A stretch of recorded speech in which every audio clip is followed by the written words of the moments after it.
After 16 months of hoping and praying, there's more bad news for families of private security contractors kidnapped in Iraq.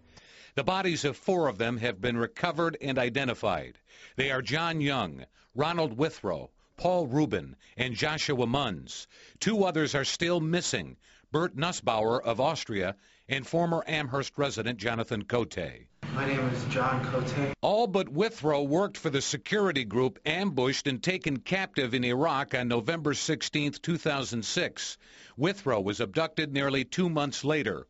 Authorities are awaiting forensic testing on the remains of a 3rd body. According to a website blog written by Jonathan Cote's father, the 3rd body has not been identified, but he says officials have ruled out Jonathan. He also writes, as you know, there's a 4th body that has not been recovered yet. Jonathan's father writes on the website freecote.com, we have no idea how long it will be before we hear something, but we'll let you know as soon as we do. The 25-year-old Cote is an Army veteran who was working in Iraq as a private security contractor.